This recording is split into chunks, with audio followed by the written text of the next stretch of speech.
pour pas cher, voire gratuites. Ouais.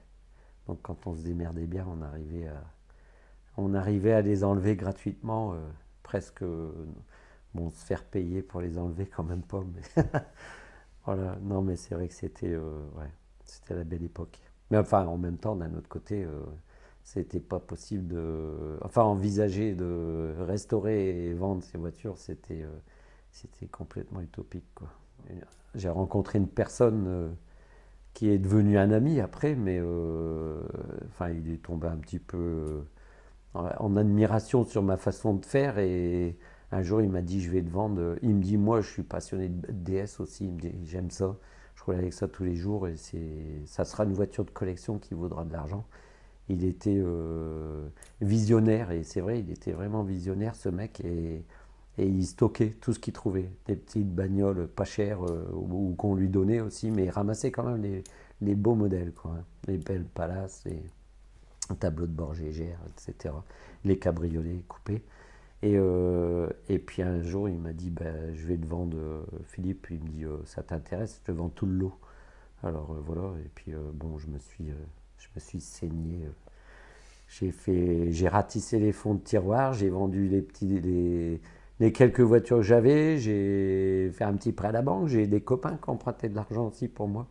Et puis j'ai acheté tout le stock, tout le lot. Et puis un petit peu à la fois, je les ai restaurés une par une. Et puis là, j'avais pas du tout, à cette époque-là, j'avais oublié enfin, ma passion de gamin. Quand j'étais tout petit, je voulais être garagiste. Mes parents m'en avaient dissuadé, ils m'avaient dit mais c'est pas possible, tu peux pas être garagiste, il faut beaucoup d'argent. Donc j'avais oublié ça et un petit peu à la fois, c'est revenu. Je me suis lancé là-dedans, enfin dans ce projet de restaurer toutes ces bagnoles une par une. Et puis c'est venu à l'évidence quoi, qu'il fallait que je me mette à mon compte, quoi, voilà.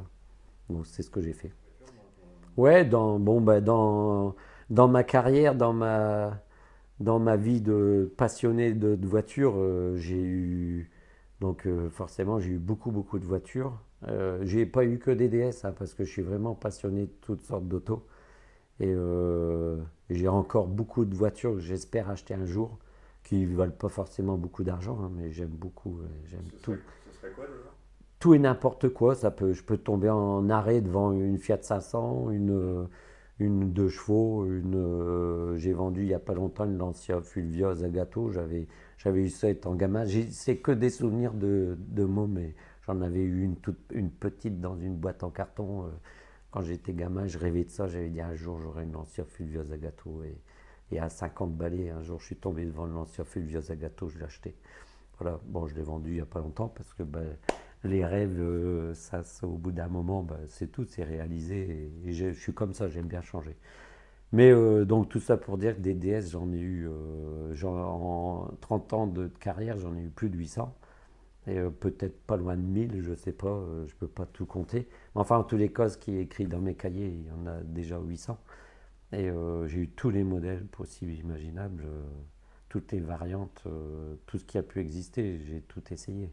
J'ai tout eu, ouais. Je pense qu'il n'y a vraiment pas peut-être une ou deux exceptions. Même dans la gamme Chaperon, j'ai eu beaucoup, beaucoup de choses, quoi.